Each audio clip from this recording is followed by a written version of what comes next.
드려보려고 합니다. 화면 바로 공유하겠습니다.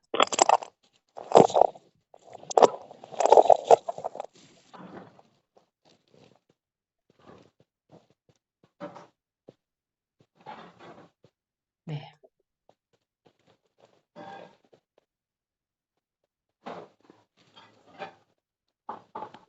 네, 굿모닝과 스위치 온 다이어트. 굿모닝도 많이들 아실 것 Recording 같고, in progress. 네, 굿모닝도 많이들 아실 것 같고, 스위치 온도 많이들 아실 것 같습니다. 그런데 이 두 가지를 접목해서 하는 거에 대해서 오늘 제가 말씀을 드려보려고 하거든요. 자, 본론으로 들어가서, 자, 현대인들을 괴롭히는 비만, 그리고 대사질환, 비만과 대사질환은 관련이 깊죠, 그죠? 이 두 가지가 잘못된 식생활이나 생활 습관이 원인이 되는 것이 대부분입니다.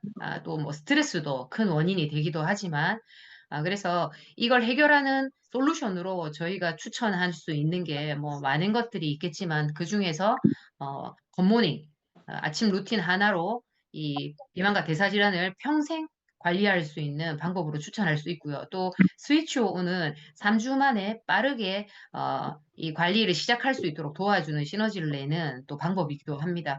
오늘 이 두 가지를 같이 결합하는데 저는 이 두 가지를 같이 동시에 하는 분들도 있고요. 제가 소비자를 관리하기도 하고 그리고 굿모닝을 통해서 프로틴에 좀 적응을 시키고 프로틴을 아침마다 먹는 거에 조금 적응을 시키고 나서 스위치 온으로 가는 것도 괜찮은 것 같고요. 제가 제일 많이 하는 방법은 스위치 온을 먼저 해서 당분과 조금 멀어지게 만듭니다. 아침에 일어나면 믹스 커피부터 한 잔 마셔야 하시는 분들 많으시죠, 그죠?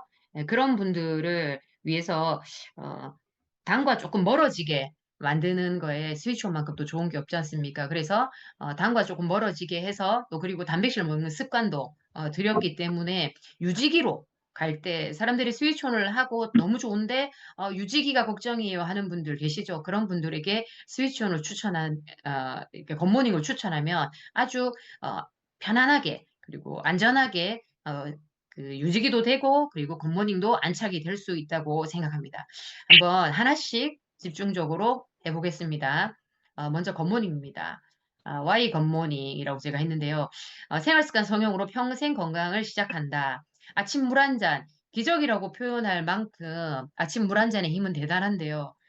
매스컴이나 우리가 많이들 들어봤을 겁니다. 아침에 미지근한 물 한 잔. 여기서 미지근한 물이라는 건 찬물을 마시게 되면은 우리 자율신경계를 자극해서 혈관이 수축하거나 또 위가 수축해서 위 기능이 문제가 될 수도 있거든요. 그래서 찬물을 먹어도 괜찮은 분들도 계시다 하겠지만 우리 체온과 비슷한 미지근한 물이 훨씬 더 흡수도 잘 되고 안전하기 때문에 미지근한 물을 추천드립니다. 그리고 이 물 한 잔은 미네랄이 풍부한 물이어야 되겠죠. 그죠? 그 부분은 뒤에 가서 또 설명하겠습니다. 그리고 프로틴 한 잔.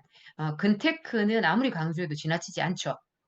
근테크의 가치는 뭐 근육 1kg가 1,600만 원에 달한다는 말이 있던데 사실 1,600만 원 그 이상이 아닐까 싶습니다. 이제 100세 시대이기 때문에 근육이 부족해지면 나이가 들어서 밥도 혼자 못 먹고 또 화장실도 혼자 못 가고 또 외출도 자유롭게 하지 못하는 사람이 되겠죠. 힘이 떨어지기 때문에 그러면 사회생활도 힘들고 행복을 가로막는 가장 큰 것이 근육이 부족해지는 거 아닌가 싶습니다.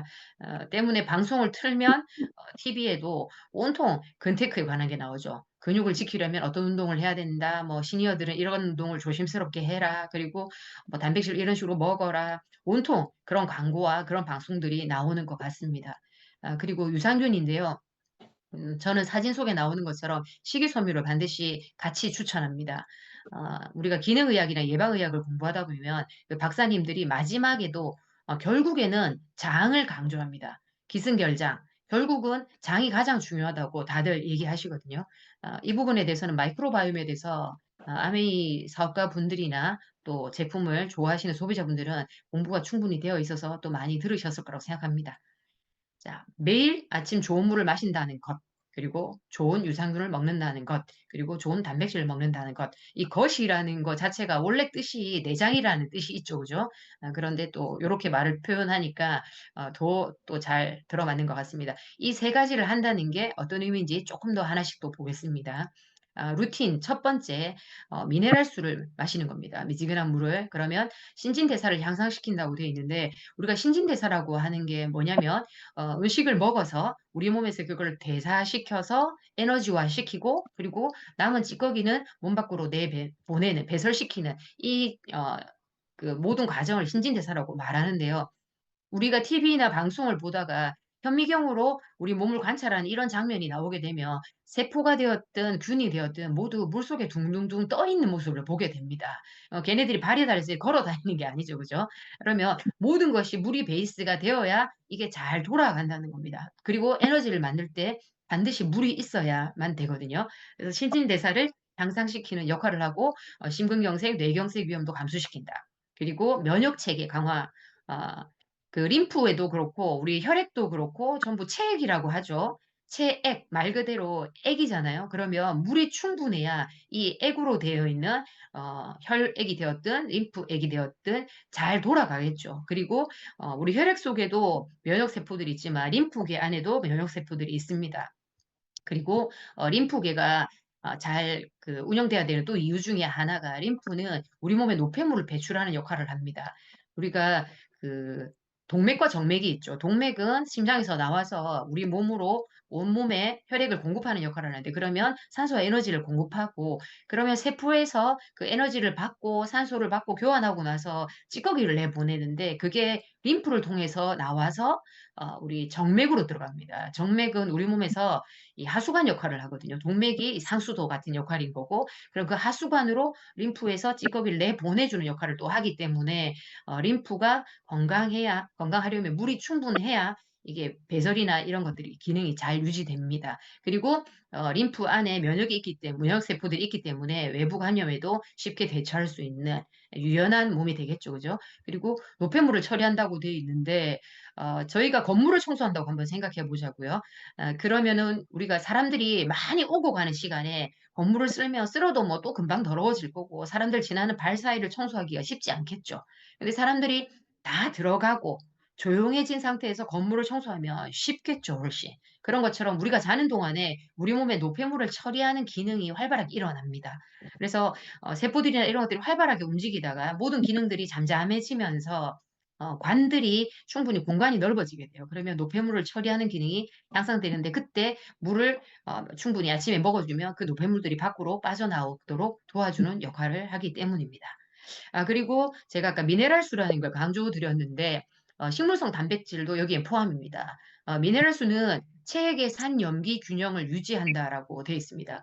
체액의 산송도, 산염기 균형이 왜 중요한지를 말씀드리기 위해서 제가 의학상식이라 그래서 월간암, 이게 암 한우분들이 보시는 정기구독 잡지에서 제가 발췌한 겁니다. 여기 보시면 제가 줄을 많이 그었는데 별표 친 부분만 한번 읽어보겠습니다. 암은 산성화된 환경에서 잘 성장하지만 정상적인 알카리성 환경에서는 살아남지 못한다. 그러면 몸이 산성화가 되면 암이 그만큼 더 잘 살아 버틴다는 거죠. 그리고 여기 지나친 산성화가 DNA와 세포, 조직에 손상을 입히는 활성산소를 증가시킨다.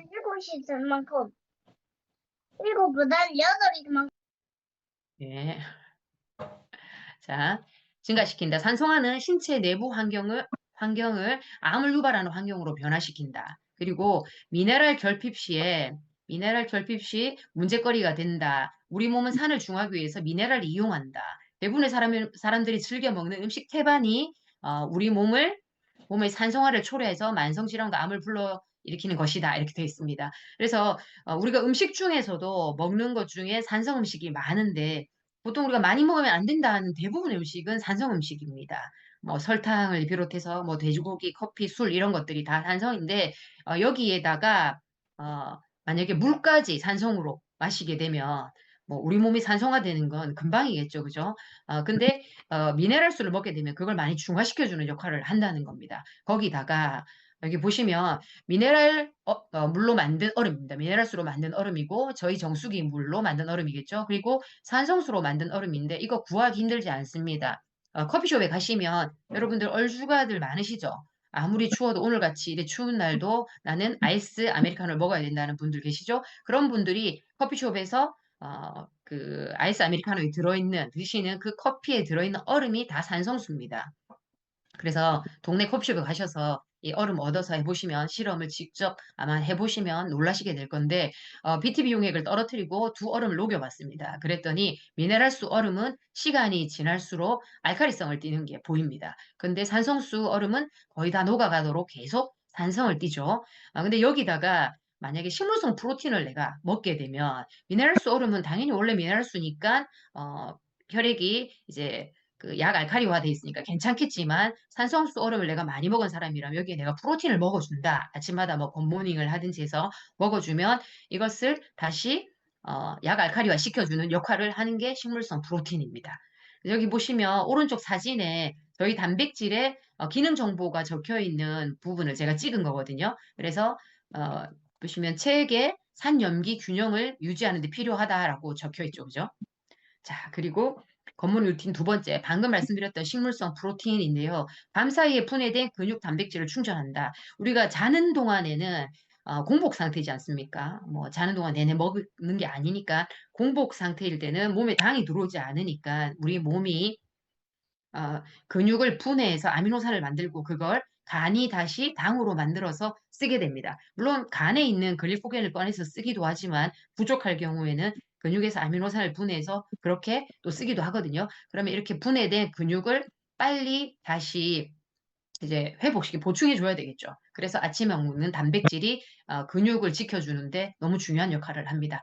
근육 합성을 촉진한다고 돼 있고 당 수치 안정화인데 단백질도 당을 그 우리 인슐린을 나오게 합니다. 당이 올라가지 않는 건 아닌데 우리 원래 먹고 있는 일반 탄수화물보다는 훨씬 당 수치가 안정적입니다. 그렇기 때문에 단백질을 많이 먹게 되면 당 수치를 안정화할 수 있고 그리고 단백질 음식을 먼저 먹고 탄수화물을 먹었을 때 또 당 수치를 잘 잡아주기도 합니다. 그리고 체중 조절을 해준다. 포만감을 유지해주기 때문에 단백질은 빨리 소화되는 음식이 아닙니다. 그래서 배부름이 오래 가죠. 그래서 우리 고기 먹으면 좀 든든하다라고 말하는 거죠. 그래서 포만감을 유지해서 많이 먹는 걸 방지해 준다는 것입니다. 그리고 우리 몸을 구성하는 단백질이 하는 역할을 체성분 관리 부분에서 좀 자세히 보면 야식 욕구를 조절해 주고요. 그러니까 자꾸 허기가 빨리 지니까 밤에 또 뭘 먹는 거잖아요. 근데 이게 잘 때까지 계속 이게 유지가 된다면 우리 포만감이 유지가 된다면 밤에 야식을 먹는 게 줄 수 있겠죠. 그리고 근육 성장을 돕고 지방 분해율을 향상시킨다. 단백질이 소화가 될 때 많은 에너지가 필요하기 때문에 지방이나 이런 당들이 분해가 많이 되게 돕는 역할을 또 합니다. 그리고 칼로리 섭취량을 감소시키겠죠. 이게 배부르게 하니까 단백질이. 그리고 포만감 때문에 식욕을 조절하고 또 대사 속도도 올립니다. 단백질을 많이 먹게 되면 기초 대사량이 올라갑니다. 우리가 가만히 있어도 장기가 움직이는 것만으로도 쓰이는 것들을 기초 대사량이라고 하잖아요. 그래서 단백질은 소화되는 데 이미 많은 에너지가 필요하기 때문에 기초 대사량 자체를 올리는 역할도 합니다. 자, 그리고 잠을 깨우는 프로바이오틱스. 어, 공복 섭취 시 생존 가능성이 높다고 되어 있습니다. 우리가 음식을 먹게 되면 위산이 많이 분비돼서 프로바이오틱스는 산에 아주 약하기 때문에 위산이 많이 나오도록 음식과 함께 먹지 말고 공복에 그냥 물과 함께 섭취. 그죠? 아까 아침에 물을 한 잔 마실 때 같이 먹으라고 하는 겁니다. 그리고 면역력을 증진시킨다. 장벽 기능을 강화하고 면역 세포를 자극한다고 되어 있는데 지금 프로바이오틱스에 대한 연구는 활발하게 아주 뜨겁게 진행되고 있죠. 뭐 수천 편의 수만 편의 논문이 계속 쏟아져 나오고 있는데 이 프로바이오틱스와 프리바이오틱스, 우리 식이섬유라고 하죠. 이걸 같이 먹었을 때는 더 시너지가 커지거든요. 그래서 제가 앞서도 식이섬유를 같이 드시라고 말씀을 드렸는데 프로바이오틱스가 프리바이오틱스, 식이섬유를 먹어서 만들어내는 대사산물, 우리 뭐 짧은 사슬, 지방산 뭐 이렇게 말을 하는데 그게 나와서 면역을 직접 이제 관리하는 사령관 역할을 한다고 하거든요. 그리고 장벽을 통해서 우리가 소화가 되면서 소장이나 대장을 지나면서 이 장벽을 통해서 우리 혈관으로 어, 영양소들이 들어가거든요. 근데 이 장벽이 건강하지 않으면 들어가야 될 영양소 말고 나쁜 물질도 다 유입되게 됩니다. 그걸 막는 역할도 이 프로바이오틱스가 하는 거죠. 그리고 면역 세포를 관리한다고도 말씀드렸습니다. 그리고 각종 독소들 이런 것들이 몸에서 만들어지는 거, 유해균이 만들어지는 거 이런 것들도 프로바이오틱스가 균형이 좋으면 유해균을 이렇게 억제시켜주는 역할을 하죠. 그리고 배변 활동은 당연히 잘 아실 거라고 생각합니다. 마이크로바이옴에 대한 연구는 지금 너무 많이 되고 있기 때문에 간단하게 제목만 읽어보면 소화 건강, 그리고 항생제 내성 감소, 정신 건강, 그리고 치매 이런 것도 지금 관련이 많다는 게 계속 나오고 있죠. 면역 관련, 피부 건강, 식품 알러지, 그리고 유아들 중증 질병, 그래서 지금 자폐아들이나 이런 것도 관련돼서 연구가 계속 나오고 있죠. 그리고 혈압 저하, 그리고 당 대사 관련, 그리고 비알코올성 지방간에도 아주 영향을 많이 끼친다는 게 밝혀지고 있습니다. 자, 그러면 이 평생 건강을 지키기 위한 아침 루틴 세 가지, 이게 세대별로는 어떤 역할을 해주는지, 미네랄수와 그다음에 프로바이오틱스와 단백질이 어떤 역할을 할 수 있는지 한번 잠깐 보겠습니다. 어린이 그리고 청소년기에는 편식 말고 편식 성장 말고 스마트 그로잉이 돼 있는데 몸만 키우는 게 아니라 그죠? 학습 능력도 키우고 그리고 뇌 기능도 좋게 하고 수분을 잡아주면 수분이 충분하면 기억력도 좋아진다고 합니다. 그래서 뇌신경 발달이나 이 모든 것에 어머님들이 몸이 건강하면 두 번째로 원하는 게 뇌 기능이죠, 그죠? 그래서 건강도 몸 건강도 잡고 그다음에 뇌 기능도 잡고 기억력도 잡고 다 같이 잡을 수 있는 게또 굿모닝이라고 할 수 있겠습니다. 두 번째로 젊은 분들입니다. 지속 가능한 다이어트. 가장 이 나이대에 관심 많은 게 다이어트 쪽이죠. 다이어트가 성공률이 20%인데 요요가 또 99.5%라고 하네요. 근데 이 요요가 안 오게 하는 역할을 합니다. 왜냐? 에너지는 소부시키고 그다음에 포만감을 올리고 근육량은 늘린다 되어 있는데 단백질을 충분히 많이 먹게 되면 대사 반응이 올라가기 때문에 다이어트가 잘 되고 그리고 포만감이 올라가서 다른 걸 더 많이 안 먹게 또 식욕을 억제해주고 근육량이 올라가면 기초 대사량 자체가 올라갑니다. 그래서 다이어트를 굶어서 하게 되면 체지방만 빠지는 게 아니라 근육이 빠지기 때문에 요요가 금방 오는 몸이 됩니다. 살이 잘 찌는 몸이 되죠. 그래서 보통 다이어트 했다가 나 다시 돌아왔어 하면 원래 체중보다 더 많이 올라가는 경우가 많죠. 그런 분들이 보통 근육을 많이 뺀 분들입니다. 자, 그리고 은둔세 분들은 혈당이 아주 중요한 때가 되죠. 지금 잡지 않으면 40대부터 대사 문제가 급증한다고 돼 있는데 40대 이후의 분들을 보면 대사 문제를 하나씩 다 가지고 있어요.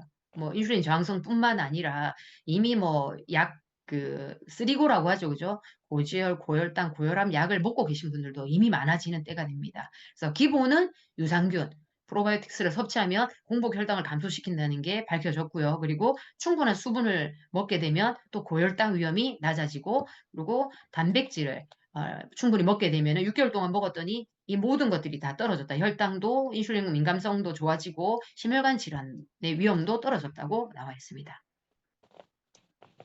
네, 네. 자, 그리고 노후에는 그러니까 근태그 제가 말씀드렸죠. 1kg의 가치가 1,600만 원인데 그 이상이라고 저는 봅니다. 65세 이상 근감소증 환자가 4.1배 돼 있는데 감소증 환자 생존율의 차이가 그러니까 어떤 질병이 걸렸을 때 그죠? 살 수 있고 이런 게 근력이 얼마나 좋으냐에 따라서 제가 몸이 아프신 어르신들을 보면은 체력이 딸려서 다시 회복하기 힘들어하는 상황들을 많이 듣게 되거든요. 그래서 체력이 충분하다는 건 근력이 많다는 거, 힘이 좋다는 건 근력이 충분하다는 거죠. 그러면 어떤 질병이 걸렸을 때도 그걸 이겨낼 수 있는 힘, 약들을 먹으면서 그다음에 체력이 딸리는 것들을 버텨낼 수 있는 힘이 되죠. 그래서 우리가 암도 나중에는 굶어서 죽는다 뭐 이런 말을 하잖아요. 그죠?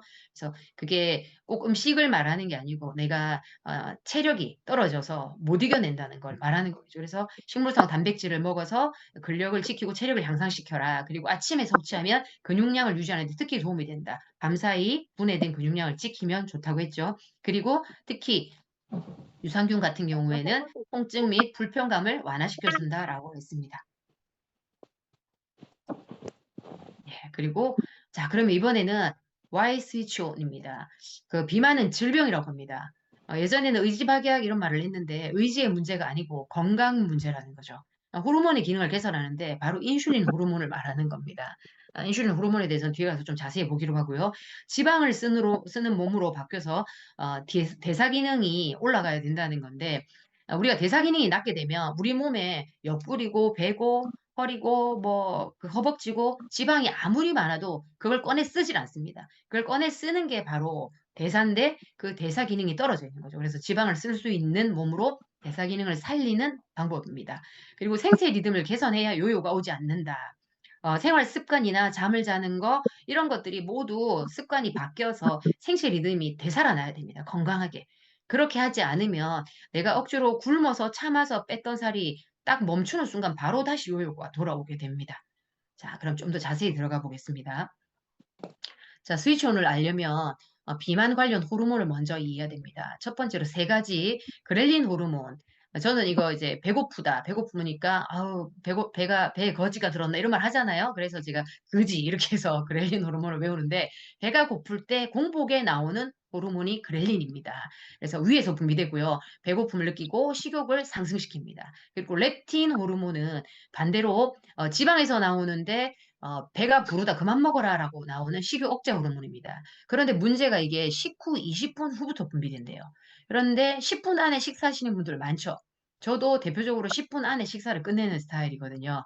그래서 10분 안에 식사를 하게 되면 내 몸이 그만 먹으라고 적정량을 알려주기도 전에 이미 적정량을 충분히 초과한 음식을 먹게 되는 겁니다.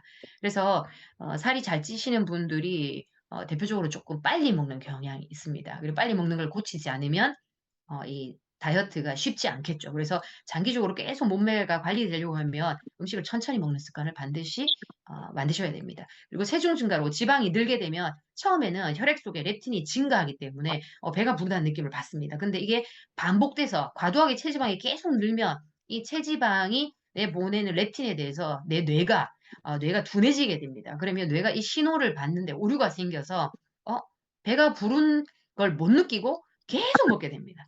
그래서 주변에서 보면 "너는 끝도 없이 먹네." 이런 말 들으시는 분들 있죠. 저도 그 소리를 잘 듣는데 그런 분들이 렙틴 저항성이 생겼을 가능성이 큽니다. 그리고 또 빨리 먹어서 물론 그런 경우도 있고요. 그리고 마지막으로 가장 중요한 게 인슐린 호르몬입니다.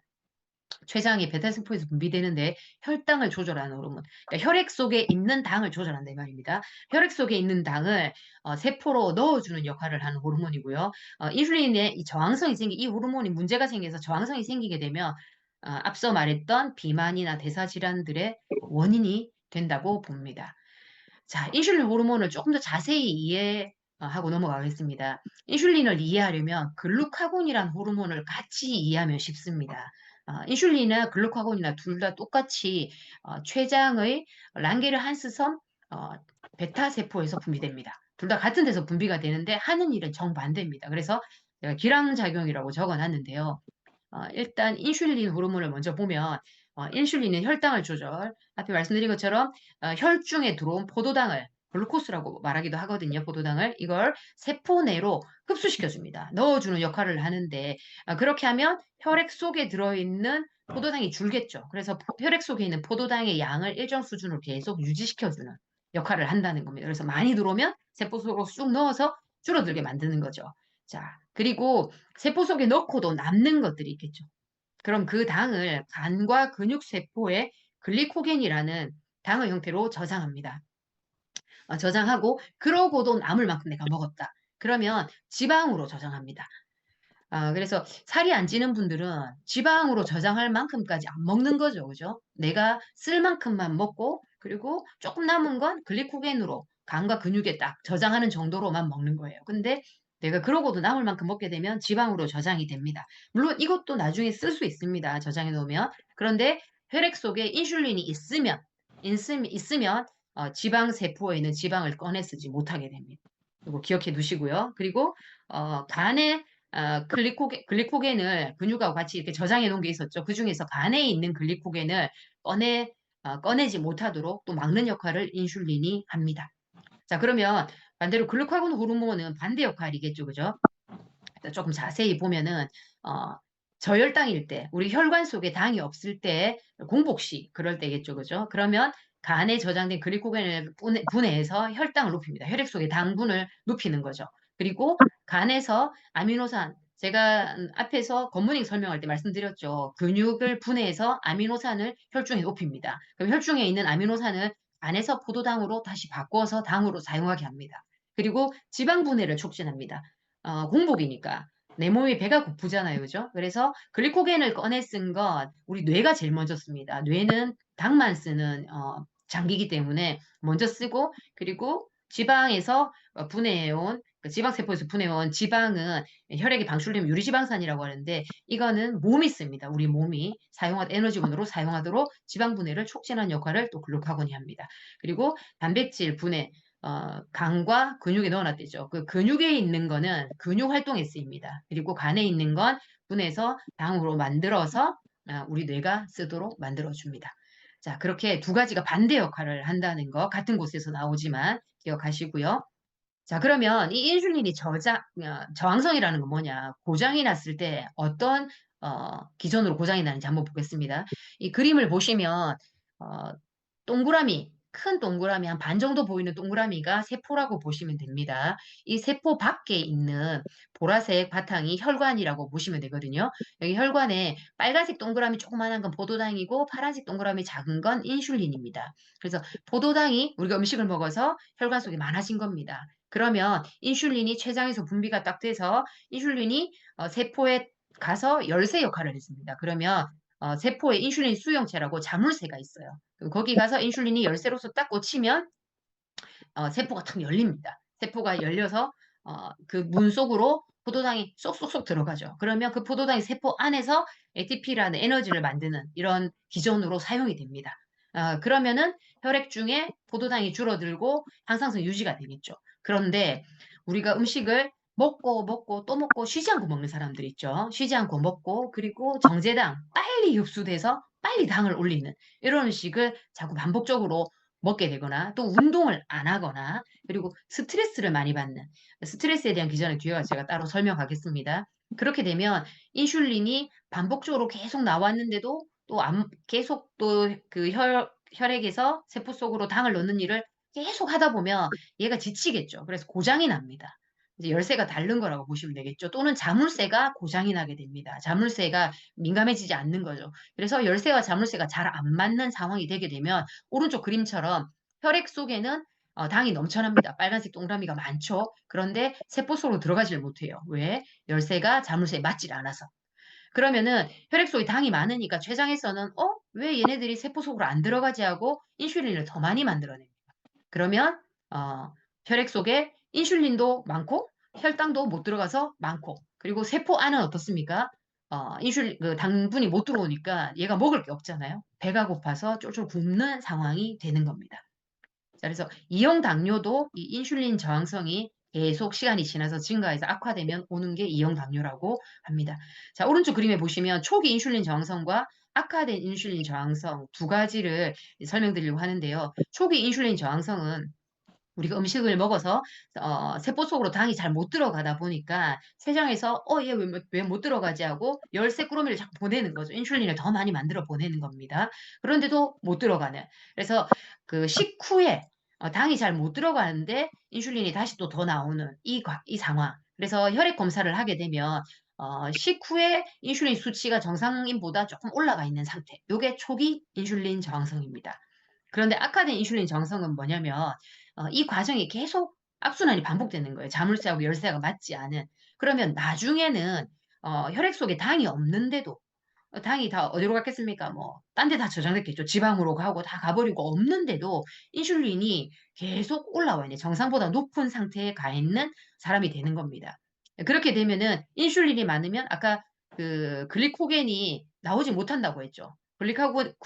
글루카곤이 글리코겐을 꺼내서 쓴다고 했는데 이 역할을 방해하는 거죠. 그래서 간에 있는 글리코겐도 못 쓰고 그리고 지방 세포 안에 들어있는 지방도 꺼내 쓰지 못합니다. 그러면 엄연히 내 몸속에는 에너지원이 충분히 있는데도 이걸 꺼내 쓰지 못하는 상황이 되죠. 그러면은 세포는 배가 고프죠. 아무것도 안 들어오니까. 그래서 저 구석에 막 처박아 놓고 이게 끌어다가 내가 쓰지 못하는 거죠. 그래서 우리 냉동실에 음식 가득 들어있는데 그 안에 뭐가 들었는지 몰라서 우리 안 꺼내 먹는 분들 있죠. 못 꺼내 먹는 분들. 그런 상황이 되는 겁니다. 그러면 또 나가서 뭘 사오는 거예요.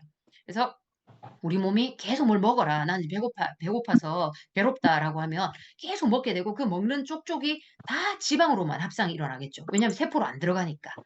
그런 상황이 되고 그러면 지방 세포도 지방을 저장할 수 있는 용량이 넘쳐나게 됩니다. 그러면 넘치면 이게 들어갈 곳이 없어서 지방이 온몸에 떠다니게 되는 거죠.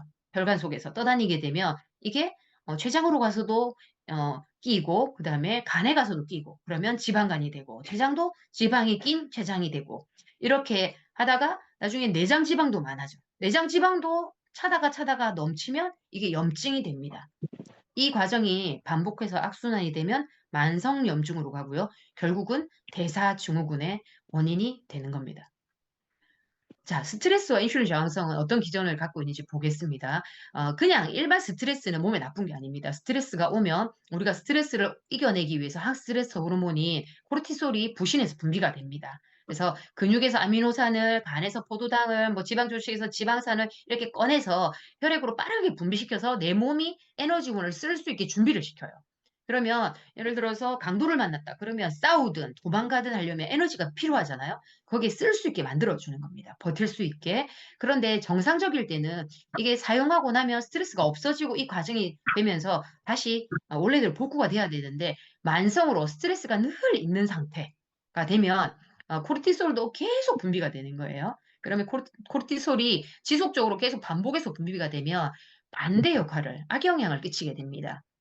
그래서 오른쪽에 글씨를 보시면 파란색으로 스트레스가 오면 코르티솔은 단기적으로는 항염증 기능을 하지만 만성적인 스트레스는 코르티솔이 지속적으로 계속 나오면서 오히려 염증 반응을 하는 염증성 사이토카인이 인슐린 수용체의 기능을 떨어뜨리는 악영향을 끼치게 됩니다. 그리고 어, 앞에서 말한 것처럼 간에서 지방에서 에너지원을 꺼내서 써야 되는데 만성 스트레스는 인슐린 저항성을 유발하기 때문에 이 수용체 기능을 망가뜨린다고 했죠. 그래서 인슐린 저항성을 유발하기 때문에 이것들을 꺼내 쓰지 못하게 하는 거죠. 그러면은 혈액에 넘치는 지방산들이 간과 근육에 붙어서 지방간도 만들고 또 이건 인슐린 저항성을 더 악화시키는 역할을 합니다. 그리고 세포는 어떻습니까? 아무것도 안 들어오니까 배가 고프죠. 그래서 정제탄수화물 빨리 나를 힘을 넣어줄 수 있는 뭔가를 원한다. 그게 바로 이제 정제탄수화물이죠. 당을 빨리 올리는 그걸 계속 원하게 돼요. 그래서 이 반응이 또 지속적으로 가게 되면 인슐린 저항성을 더 또 악화시키는 어, 기존으로 가겠죠. 그리고 단백질을 분해해서 에너지원으로 사용하려고 합니다. 왜냐하면 내 몸 세포가 배가 고프니까. 그러면 근육에서 빼서 단백질을 쓰겠죠. 그러면 근육량이 감소하니까 기초대사량이 저하되고 기초대사량이 저하되면 어떻게 된다고 했습니까? 살이 잘 찌는 몸이 된다고 했죠. 그리고 인슐린 저항성을 또 더 악화시키는 기전으로 가게 되는 겁니다. 자, 대사증후군의 원인이 인슐린 저항성이라고 헬스조선에서 카드 뉴스로 나왔습니다. 이건 다음에 찾아서 자세히 한번 읽어보시기 바랍니다. 자, 인슐린 저항성의 증상을 한 번 더 간략하게 정리하면 늘 피곤합니다. 왜요? 세포 내에 에너지가 들어오지 않기 때문입니다.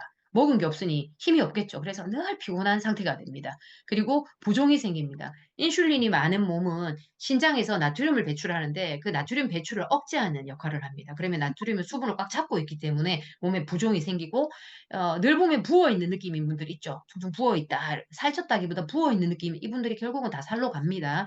그리고 수면 장애. 우리가 공복 시에 자는 동안에는 뇌세포가 포도당이 필요할 때 간에서 글리코겐을 꺼내서 쓴다고 했습니다. 그런데 인슐린이 혈액 속에 많다 보니까 자는 동안에 뇌세포가 쓸 수 있는 포도당을 꺼내오지 못하죠. 글리코겐이 못 나온다고 했으니까. 그렇게 되면 잠을 깨는 겁니다. 배가 고파서 뇌가. 그러면 자다 일어나서 배고파서 깼다 이러면서 뭐 먹는 분들 있죠. 이런 분들이 시간이 지나면 어떻게 하냐면 자기 전에 먹습니다. 내가 밤에 깰까 봐 먹고 자야겠다라고. 그러면 이게 인슐린 저항성이 더 심해지겠죠. 공복에 자지 않으니까. 그리고 이게 스트레스가 되죠. 잠을 못 잔다는 것 자체가. 그러면 밤에 잠을 잘 못 잔 분들은 아침에 당을 더 많이 찾게 되거든요. 그래서 코르티솔 수치가 올라갑니다. 스트레스가 많아지니까. 그리고 내장 지방. 이게 들어가지 못하니까 세포로 들어가지 못하니까 넘치는 이 대사 에너지 원들이 다 어디로 가겠습니까? 혈액 내에 떠다니다가 여기저기 붙어서 내장 지방도 많아지고 지방간도 많아지고 뭐 이렇게 된다는 거죠. 혈당 올라가고 그러면 혈액 중에 이상 지질 현상이 생기죠. 혈액이 깨끗하지 않겠죠. 그러면 혈압 상승하고 중성지방도 당연히 많아지겠죠. 지방이 넘치니까. 그리고 LDL 콜레스테롤 상승하고 LDL 콜레스테롤 저하하는데 우리가 보통 LDL 하면 나쁜 콜레스테롤, LDL 하면 좋은 콜레스테롤 얘기하지만 LDL이 다 나쁘진 않다라는 얘기 많이 들으셨을 거예요. 그런데 인슐린 저항성이 있는 분들은 이 LDL 콜레스테롤이 초저밀도의 콜레스테롤입니다. 그래서 진짜로 작은 조그마한 콜레스테롤이라서 정말로 나쁜 LDL이라고 합니다. 그래서 인슐린 저항성이 있는 분들이 LDL 콜레스테롤 올라가는 건 정말로 좀 위험한 거라고 볼 수 있겠죠. 이런 것들을 대사증후군이라고 하겠죠. 자, 그러면 여러분 어떤 몸을 갖고 싶으신가요? 건강한 몸은 글리코겐, 이제 저장해 놓는 포도당이라고 말씀드렸습니다. 그리고 지방, 이것들을 저장할 수 있는 공간이 충분한 겁니다. 우리 집으로 치자면 냉장고, 냉동고가 여유가 많은 사람이라고 보면 돼요. 그 음식을 먹을 만큼만 딱 사와서 먹고 조금 남으면 냉장고에 넣어놨다가 그리고 필요할 때 또다시 금방 꺼내 먹는 사람들이 있죠. 이런 분들이 건강한 몸인 겁니다. 그래서 글리코겐에 넣었다가 필요할 때 또 쓰고 그죠? 그다음에 좀 오래 보관해야 되겠다. 그래도 조금 많네 싶은 건 냉동실에 넣었다가 또 바로 꺼내 먹는 거예요. 이렇게 되면은 필요할 때 바로바로 꺼내 먹을 수 있고 하니까 늘 사러 가지도 않을 거고 공복을 잘 유지할 수 있겠죠. 자, 그런데 만약에 내가 냉장고가 음식이 있는데도 불구하고 또 사와서 먹고 내가 먹을 양보다 더 많은 양을 사온 사람들 있죠. 그러면 먹고 많은 양을 냉장고에 넣고 냉장고에 넣다 넣을 데가 없으면 냉동실에 넣겠죠. 그럼 냉동실도 꽉 차고 그럼 나중에 그 뒤쪽에 뭐가 들었는지 몰라서 못 꺼내는 냉동실을 열면 우르르 쏟아지는 그런 분들 계시죠, 그죠? 그런 분들이 내 몸이 그 냉장고 상태와 비슷하다고 보면 됩니다. 그래서 꽉 차서 들어가지도 않고 나는 계속 배고파서 또 집어넣고 그 안에 있는 걸 꺼내 먹지도 잘 못하는 이런 상황이라고 보시면 되겠습니다. 자, 스위치온에서는 공복과 단식 얘기가 많이 나옵니다. 요즘에 뭐 16시간 단식 이런 얘기는 많이들 들으셔서 아실 건데, 이 공복과 단식이 어떤 효과가 있는지, 자가포식이란 단어를 아시면 이해하기 쉬우실 겁니다. 노벨 생리의학상을 받은 오스미 교수가 자가포식이라는 표현을 썼는데 이게 스스로 나를 먹는다라는 뜻입니다. 그래서 세포는 스스로 세포 내의 내 몸 내에 안에 있는 일부를 분해해서 단백질을 만들어서 재활용, 내가 먹는다는 거, 내가 다시 쓴다는 겁니다. 이 과정이 바로 자가포식인데 이런 작용은 주로 보시면은 충분한 영양을 공급받지 못할 때 발생한다. 예를 들어서 바다에서 일주일가량 조난을 당해서 물만 마시고도 내 몸이 견뎌낼 수 있는 거. 물만 먹어도 버틸 수 있는 거, 에너지원을 따로 안 먹었잖아요. 그건 내 세포의 자가포식 기능이 발동된 거라는 거죠. 자, 그런데 그러면 세포를 잡아먹으면 어떻게 되는 거야? 죽는 거 아니야? 뭐 이런 생각이 들겠죠. 그런데 이게 어떤 거냐면 세포 내에 병을 유발하는 노후한 단백질, 불필요한 단백질, 이제 다 쓰고 필요 없는 것들, 찌꺼기들 이런 것들을 청소할 때 자가포식을 쓴다는 겁니다. 그래서 우리 몸에서 자가포식이 일어난다는 건 내 몸에서 이제 버려도 되는 것들을 재활용해서 쓰는 거라고 보시면 됩니다.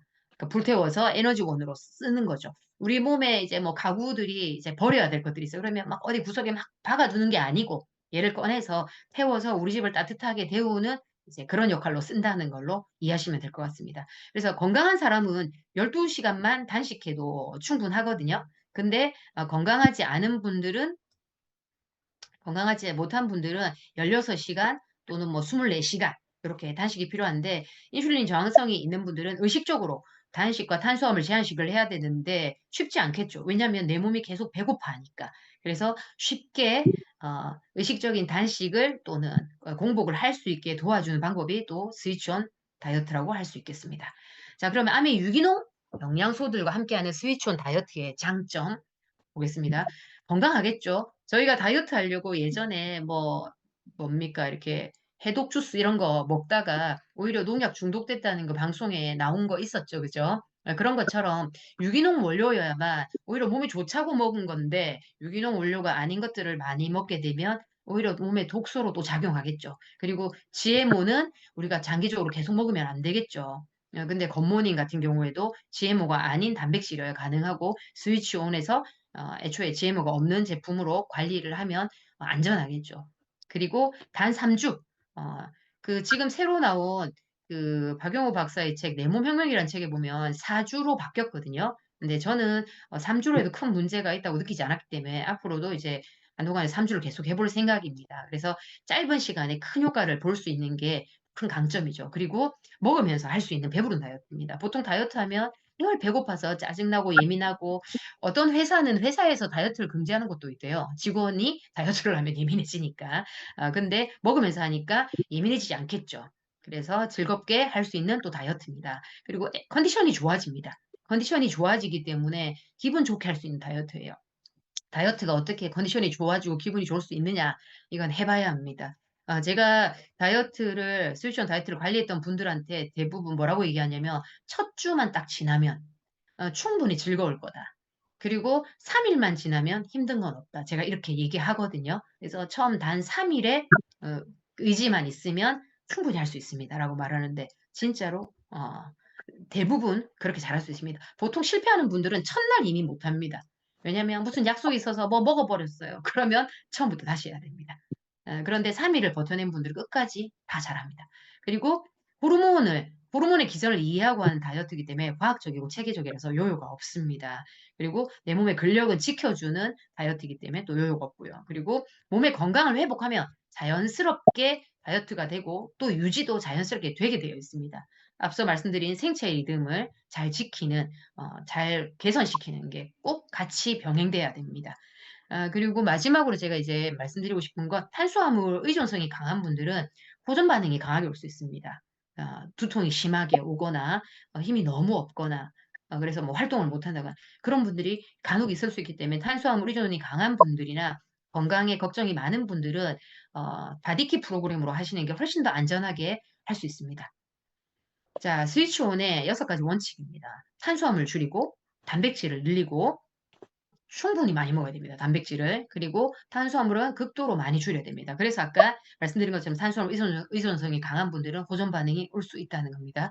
그리고 생체 리듬을 회복해야 요요가 오지 않고 또 간헐적으로 단식을 하는데 단식 걱정 안 하셔도 됩니다. 힘들지 않습니다.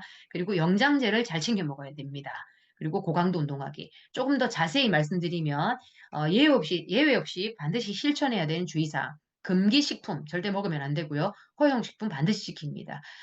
다이어트를 하면 "이거 먹어도 돼요. 저거 먹어도 돼요." 계속 카톡 옵니다. 거기 보면 금기식품, 허용식품 처음에 애초에 딱 정해 드립니다. 그럼 야채도 요것만 드세요. 요것만 드세요. 뭐 이렇게 간을 하는 조미료도 요것만 드세요라고 말씀드립니다. 그러면 거기 안에서만 먹으면 간단하겠죠.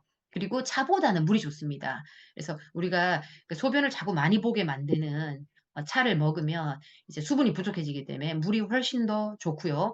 충분히 드시면 좋겠습니다. 그리고 한 번에 1 리터씩 먹는 게 아니고 나눠서 드시는 게 훨씬 더 좋습니다. 우리 몸의 이제 신진대사를 유지하는 데 우리 몸에 물이 가지고 있는 기능들이 또 있기 때문에 꾸준히 계속 먹어 주는 게 좋습니다. 그리고 저녁 식사 후에 어 다음날 아침까지 수면 시간 포함해서 14 시간을 기본으로 지켜야 됩니다. 제가 건강한 사람은 12 시간이어도 충분하다 그랬죠. 근데 인슐린 저항성이 있는 사람은 이보다 더 사실은 어 늘려야 되지만 너무 늘리면 힘들기 때문에 14 시간을 기본으로 하고 중간에 단식이나 이런 과정을 넣는 겁니다. 그리고 12 시부터 새벽 4 시를 포함한 숙면, 이 시간에 숙면이 되려면 12시 전에 누워야 된다는 뜻입니다. 그래서 6-7 시간을 지킨다. 수면의 질도 중요하고 수면의 양도 무시하면 안 됩니다.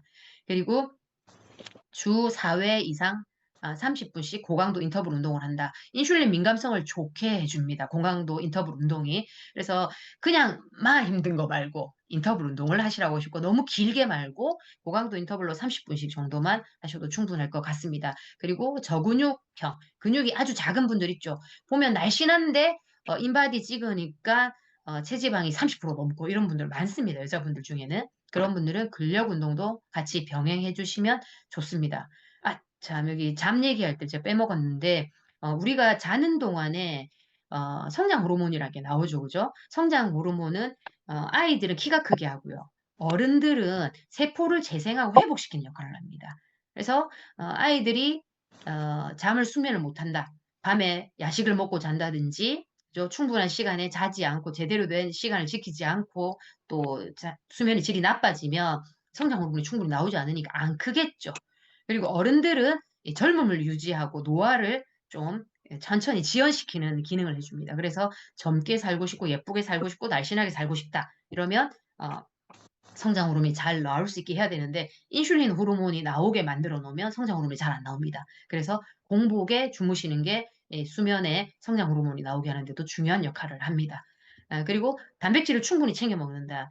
아무리 강조해도 지나치지 않습니다. 여러분이 웬간히 많이 먹으려고 해도 넘치게 많이 먹기는 쉽습니다. 대신에 한 번 드실 때 몸이 좀 작으신 분들은 20 그램 그리고 몸이 좀 크신 분들은 30 그램 정도 안에서 한 번 먹는 양을 조절하시면 좋습니다. 그래서 한 번에 많이 먹으면 근생성할 수 있는 양은 한계가 있다고 합니다. 그래서 근생성의 효율을 높이려고 한다면은 단백질량을 나눠서 여러 번 먹는 게 더 좋습니다. 그리고 세 가지 영양제는 꼭 필수, 이건 선택이 아닙니다. 종합 비타민 미네랄과 오메가3 지방산, 그리고 프로바이오틱스와 프리바이오틱스, 식이섬유죠. 그러니까 유산균과 식이섬유를 합친 걸 신바이오틱스라고 하는데 요 세 가지는 필수입니다. 거기에 비타민 C와 그리고 칼슘, 마그네슘, 비타민 D, 코큐텐 요거는 추가로 드시면 더 좋겠습니다. 요 세 가지는 필수고요. 그리고 식사 사이 간격은 최소 3시간에서 4시간. 근데 5시간을 넘기면 안 됩니다. 흔히 말하는 배고파서 눈 돌아간다 이런 표현 쓰죠. 그죠? 그런 일이 발생돼서 사고를 치게 돼요. 실수를 하게 됩니다. 그래서 5시간은 넘기시면 안 되고요. 3시간, 4시간 정도가 딱 좋습니다. 그리고 틈틈이 스트레칭하고 앉아서 일하시는 분들은 중간에 자꾸 움직이고 많이 걷는 게 좋습니다. 그리고 잠들기 4시간 전까지는 저녁 식사를 마치시는 게 좋습니다. 공복에 자야 된다고 말씀드렸죠. 금기식품, 술 안 됩니다. 한 모금도. 설탕 아예 안 되겠죠. 설탕이 들어간 거, 단맛이 나는 어떤 것도 되지 않습니다. 저는 껌도 절대 드시지 말라고 합니다. 말라고 합니다. 그리고 트랜스 지방, 튀긴 것 같다, 구운 것 같다, 기름과 함께 튀긴 것 이런 것들 일절 드시면 안 되고 밀가루 음식 안 됩니다. 그리고 커피, 카페인 드시면 안 돼. 2주차부터는 한 잔이 허용되는데 하루에 이렇게 말씀드리면 저는 커피 먹어도 괜찮은데요. 잠도 잘 자요. 이렇게 말하는 분들이 있거든요. 그렇게 말씀하시는 분들 많은데 그러면 제가 커피를 3일만 끊어보라고 해요. 그러면 3일을 딱 끊으면 숙면이 뭔지 새롭게 경험하게 됩니다. 그래서 일주일을 경험하고 나면 '아 커피를 진짜 끊어야겠다.' 혹은 '커피를 정말 많이 줄여야겠다.'는 생각을 스스로 하게 됩니다. 몸이 느끼게 되니깐요. 그러니까 내가 컨디션이 항상 안 좋았던 분들은 컨디션이 좋은 게 어떤 건지 모릅니다. 그래서 카페인을 줄이거나 끊었을 때 그 경험을 직접 해 보시는 게 좋습니다. 그리고 포화지방 삼겹살, 갈비, 곱창인데 수육 같은 걸 이제 뒤에 가면 해 먹을 수 있는데 고기 부분만 먹습니다. 앞다리살 같은 거 사셔서 기름 부분 다 떼고 살만 먹는 게 좋습니다. 그리고 나트륨은 원래는 필요하거든요. 근데 과한 건 안 됩니다. 그래서 과하게 짠 음식은 안 됩니다. 앞에 자가포식 말씀드렸죠, 오토파지. 24시간을 하는데 하루 종일 굶는 날은 없습니다. 아침을 먹고 나면 점심부터 공복을 시작해서 다음날 점심부터 다시 먹기 시작합니다. 그럼 시간으로는 24시간이지만 하루 종일 굶는 날은 하루도 없죠. 전날도 아침을 먹고 다음날은 점심부터 먹었으니까. 그래서 하루 종일 굶게 되면 전날 잠잤던 시간, 다음날 잠자는 시간 포함해서 공복 24시간이 넘게 됩니다. 그렇게 하는 게 아니고 딱 24시간이 되려면 아침 먹고 점심부터 공복을 시작하든지 그다음에 점심까지 먹고 오후부터 공복을 시작하든지 저녁 간식까지 먹고 오후 간식까지 먹고 저녁부터 공복을 시작하든지 이런 식으로 해서 24시간을 맞추셔야 되고 여기 저장 창고 아까 제가 냉동실, 냉장고 말씀드렸죠. 간에 들어있는 글리코겐 그다음에 근육에 있는 것도 몸을 움직이면서 근육이 써야 됩니다. 그리고 근육에 있는 단백질을 분해해서 아미노산으로 만들면 간이 또 이걸 포도당으로 만든다 했죠. 요런 것들을 분해해서 쓰는데 그리고 지방, 특히나 지방, 내장 지방이나 체지방 이 지방들을 꺼내 써야 되는데 이건 정말 냉동고에 혹은 지하 창고에 있는 냉동고라고 보시면 됩니다. 이걸 정말 꺼내 쓰기가 힘든데 인슐린을 기준 이하로 낮추려면 단백질과 탄수화물 섭취를 잠시 끊는 게 필요합니다. 인슐린을 자극하는 게 탄수화물만 있는 게 아닙니다. 단백질도 자극을 하거든요. 탄수화물보다는 훨씬 더 안정적으로 가기 때문에 탄수화물보다 훨씬 낫다는 거지 아예 자극을 하지 않는 건 아닙니다. 인슐린이 아예 안 나오는 건 아니기 때문에 둘 다 완전히 끊는 시간이 필요합니다. 그리고 공복 4시간이 지나면 간에 있는 글리코겐 냉장고에 있는 걸 꺼내 쓰는 거죠. 포도당을 분해서 쓰기 시작하고 그다음에 인슐린이 저항성이 개선되면서 16시간 공복이 지나고 나면 지방을 꺼내 쓰기 시작합니다. 그래서 24시간 단식을 하게 되면 생체 리듬이 회복되면서 앞서 맨 처음에 말했던 렙틴 저항성 기억하시죠? 그죠? 우리가 배부를 때 나오는 그리고 인슐린 저항성 두 가지가 개선되면서 지방이 연소되는 효과를 눈에 띄게 확인할 수 있습니다. 그래서 허리, 옆구리 이런 데가 살이 쏙쏙 빠지는 게 보이기 시작합니다. 자, 다이어트 전후입니다. 제가 특별히 좋아하는 배우들을 뽑았습니다. 송혜교, 원래 송혜교 원래도 예쁩니다. 너무 귀엽지 않습니까? 그죠? 사랑스럽죠? 근데 살 빼니까 아유 말 못하게 예쁩니다. 그죠? 그리고 수혜 원래도 아유 너무 귀엽습니다. 후덕하지만 너무 예뻐요. 그죠? 근데 살 뺐더니 이목구비는 다 그대로입니다. 근데 살을 찌고 빼고의 차이만으로도 너무 사랑스럽죠. 그리고 강소라 씨 좋아하는데 원래 이목구비 보세요. 못난 데가 없습니다. 눈, 코, 입이. 그런데 살을 뺐더니 눈부시죠. 그죠? 정말 예뻐졌습니다. 그리고 정경호 씨 같은 경우에는 지금 얼굴 너무 샤프합니다. 살 뺀 얼굴. 근데 살쪘을 때는 이목구비가 못난 건 아니야. 하지만 데이트가 하고 싶다 정도로 데이트 신청하고 싶은 정도 얼굴은 아닙니다. 서인국도 처음 나왔을 때 뚱뚱하다 생각 안 했거든요. 근데 살을 쏙 뺐더니 너무 멋있어진 거예요. 탑 보십시오. 이 강한 눈매가 살찐 사람 얼굴에서 강한 눈매일 때와 살을 뺀 상태에서 강한 눈매일 때는 너무 느낌이 다르죠. 살 빼니까 강한 눈매가 섹시해 보입니다. 그죠? 살찐 얼굴에서 강한 눈매는 무섭습니다. 그죠? 자, 그래서 요건 이제 실제 사례들을 좀 설명하겠습니다. 30대 후반의 네일샵 사장님입니다. 아이가 둘 있고 이분이 1년 반 동안 1년 반 동안 총 16kg를 감량했는데 3번을 했습니다. 6개월씩 유지기를 가지고 3번을 해서 79kg에서 63까지 갔습니다. 이분이 본인이 사진을 찍어서 저한테 주더라고요. 강의할 때 쓰라고. 그래서 완전 다른 사람이 됐죠. 몸이. 그죠?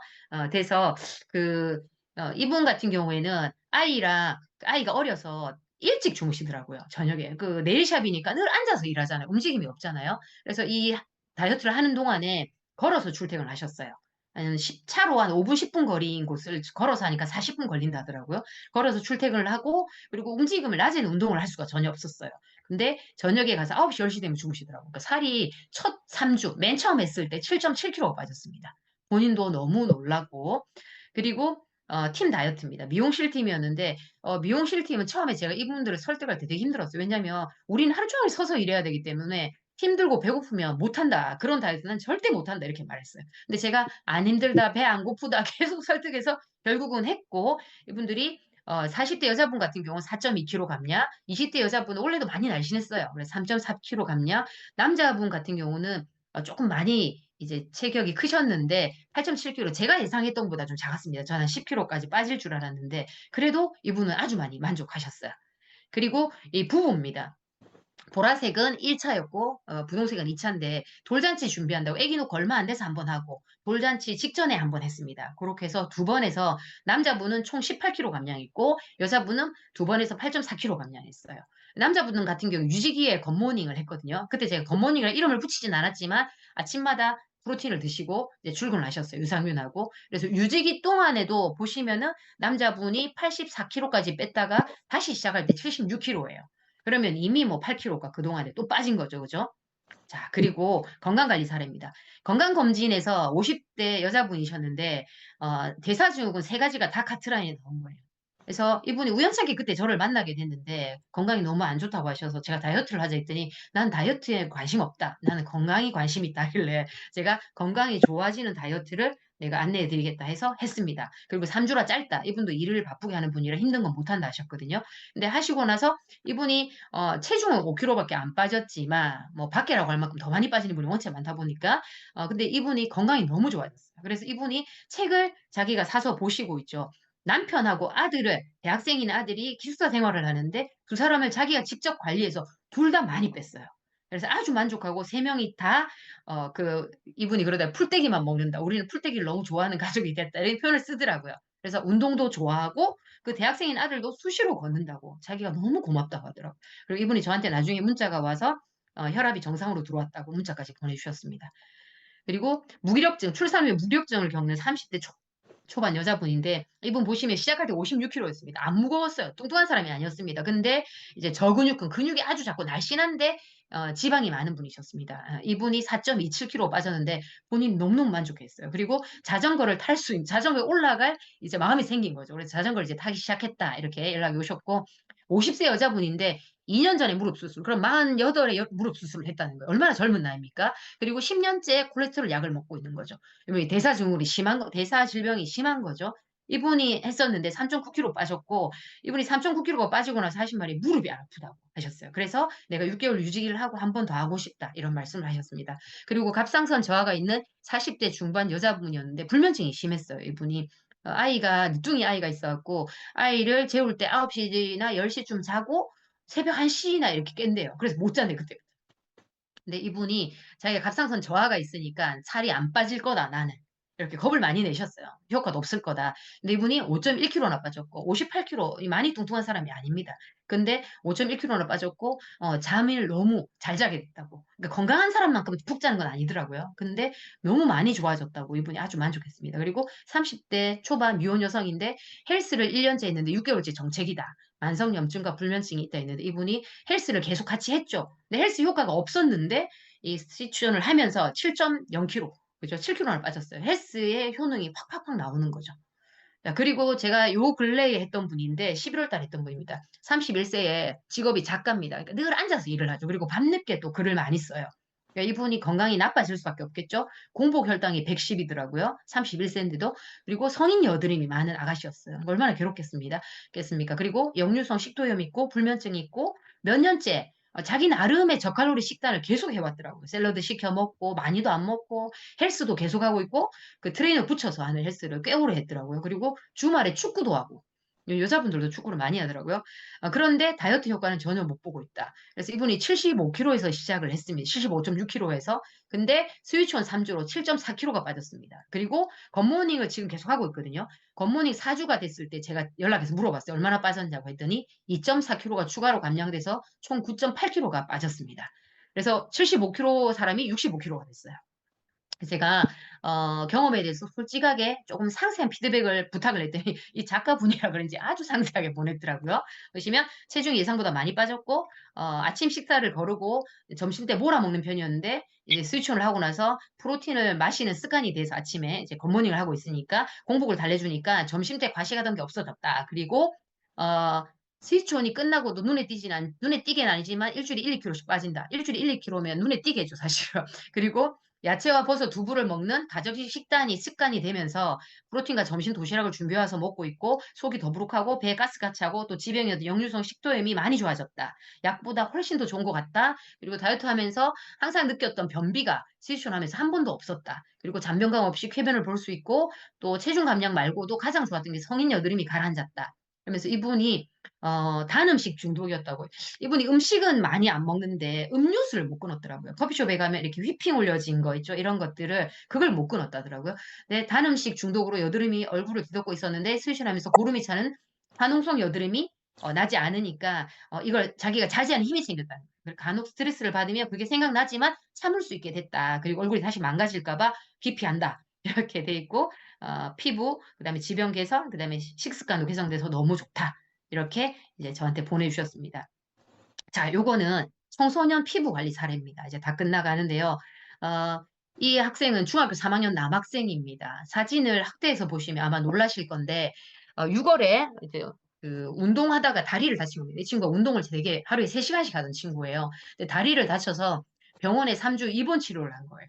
근데 운동량이 많던 친구가 병원에 가만히 누워만 있고, 거기다가 또 문병 오는 사람들이 먹을 거 갖다 주죠. 또 부모님이 안쓰럽다고 뭐 이거 호떡 먹고 싶어요. 호떡 사다 주고 뭐 먹고 싶으면 뭐 사다 주고 그러니까 살이 5kg가 쁜 거예요. 3주 입원해 있으면서. 근데 살찐 건 빼면 되는데 운동해서 여드름이 막 급격히 올라왔는데 이게 낫질 않는 겁니다. 그래서 급기야는 9월에 이분이 뉴트라이트를 이 집이 먹는 집이라서 영양제를 먹어서 조금 관리해 보겠다고 했어요. 그래서 WS를 원래 먹고 있었는데 비타민 A와 비타민 C, 비타민 D, 마린 오메가까지 메가로 조금 더 먹으면서 뭐 관리를 했어요. 그래서 호전된 게 이 첫 번째 사진입니다. 호전이 된 게. 근데 아이는 만족하지 않았죠. 그래서 피부과를 가고 싶다. 얼마나 스트레스겠어요. 근데 이 제가 염증의 원인이 약물에 의해서 장 환경이 나빠진 것 같고 병원에서 약을 많이 먹었을 거니까 그리고 갑자기 찐 체중 인슐린 저항성 같은 거죠, 그죠? 체중일 수도 있겠다고 상담을 해서 이 엄마가 스위치를 해서 피부가 좋아졌던 경험이 있거든요. 그래서 상담을 했더니 엄마가 좋다. 그래서 아이를 설득해서 피부과 가기 전에 스위치를 3주만 해보자. 그래도 안 좋아지면 피부과 네가 말한 대로 가겠다. 해서 시켰고 12월 6일부터 26일까지 했습니다. 제가 이 청소년 사진 찍기 힘든 거 아시죠? 겨우겨우 얻은 거거든요. 그래서 제가 딱 시작할 때는 못 찍고 한 10월 16일 정도였는데 시작할 때는 이거보다 약간 더 심해져 있었어요. 근데 3주 만에 이렇게 깨끗이 됐어요. 그래서 아이가 저희는 체중을 뺄 생각은 딱히 많이 없었는데 그래서 단식 3번도 안 했습니다. 성장기 아이라서. 근데 5kg가 빠졌고 여드름이 너무 좋아지고 특히 이마가 제일 심했는데 이마가 가장 빨리 가라앉았거든요. 그래서 아이가 너무 만족했고 피부과 안 가도 되겠다고 했고 그리고 앞으로 정제당이 많은 군것질과 음료수는 일절 먹지 않겠다고 다짐을 했다고 합니다. 자, 프로바이오틱스 이렇게 종류가 여러 가지 중에 여러분이 고르시면 되고요. 저는 이제 마이크로바이옴 1번에서 6번 여기 맞춤으로 고르시길 권합니다. 방금 이 청소년 같은 경우도 맞춤으로 해서 검사해서 먹었고요. 그리고 단백질도 이렇게 있는데 이 청소년 아이 같은 경우에 피부 때문에 먹었기 때문에 하이드라 액티브하고 파이토프로틴을 반반 한 스쿱씩 해서 두 스쿱을 해서 한 번에 먹었습니다. 그래서 아침 저녁으로 두 번 먹었습니다. 그리고 이 두 가지의 겉모닝과 스위치는 공통의 Y는 대사질환을 예방하는 방법이란 가장 쉬운 방법이라는 거고요. 일시적인 효과가 아니라 평생 건강, 호르몬 자체를 대사를 다 바꾸는 거니까 건강에 초점이라는 겁니다. 이 겉모닝을 반값으로 먹는 방법을 짧게 한번 소개하고 끝내겠습니다. 저희가 물도 마시고 그다음에 이 겉모닝을 꾸준히 하게 되면은 어 대충 한 15만 원, 20만 원 정도 될 겁니다. 물을 빼더라도 그죠? 그래서 정수기 물까지 할부로 하면 한 15만, 20만 원 넘겠죠. 자, 그래서 내가 먼저 관리를 해서 스위치온으로 3주 해서 예뻐진 겁니다. 근데 사람들이 "저 유지기가 되겠어? 얼마 가겠어?" 했는데 내가 겉모닝으로 유지를 꾸준히 해서 계속 예쁜 거예요. 그러면 주변 사람들이 물어보겠죠. "너 도대체 뭐 하길래 그게 유지가 되냐?" 물어봤을 때 내가 겉모닝을 설명합니다. 스위치온까지 하든 아니 겉모닝만 하든 아무튼 적어도 이분들이 겉모닝만 꾸준히 하게 됐다고 해도 거기다가 이제 저희들 세티니크 새로 나오죠. 세티니크 제품 쓰고 그다음에 예뻐지니까 화장품에도 더 신경 쓰겠죠. 고렇게 써서 20만 PBC 개인이 썼다고 보면 6명 본인까지 7명 140만이 9% 거기다가 이분들이 쓴 캐시백 빼주고 그러면 9만 원 캐시백 거기다가 BV 적용하면 16만 원 정도의 캐시백이 됩니다. 그러면 겉모닝 반값으로 먹을 수 있죠, 충분히. 그리고 내가 겉모닝으로 이제 추가 소득을 한번 만들어 보겠습니다. 내가 소비자들을 모았듯이 이분들도 겉모닝 할 수 있는 친구들을 모은 거예요. 이분들이 예뻐지니까 주변에서 물어봐서 나도 그럼 같이 할까?" 해서 그냥 아침 루틴 하나일 뿐이잖아요. 같이 하는 분들을 모았고 이분들이 잘할 수 있게 나는 성경험자니까 도와주는 겁니다. 고렇게 해서 도와줘서 이분들 캐시백도 빠지고 나면 나는 캐시백이 82만 원. 이건 웬만한 알바보다 낫죠. 시급 10,000원 하는 거 80시간 일한 겁니다. 그리고 훨씬 더 큰 이건 추가 소득이 아니라 연봉이 되는 겁니다. 내가 이렇게 도왔듯이 이분들은 나보다 뭐 친구가 적어서 2명 정도만 더 도와 가지고 그분들이 겉모닝 하는 친구들을 모을 수 있게 도운 거예요. 요렇게 그림이 만들어지게 되면 나는 파운더스 PT가 되는 겁니다. 1,400만 그룹을 가진 그러면 연봉이 4천에서 6천까지도 갈 수 있겠죠. 그리고 내가 이렇게 했듯이 140만 소비자 클럽, 겉모닝 클럽을 7팀을 가진 그룹을 3개를 내가 만든다고 봅니다. 그러면 에메랄드나 이게 1년 12달이면은 파운더스 에메랄드죠. 그럼 연봉이 8천에서 1억 2천만까지도 갈 수 있게 됩니다.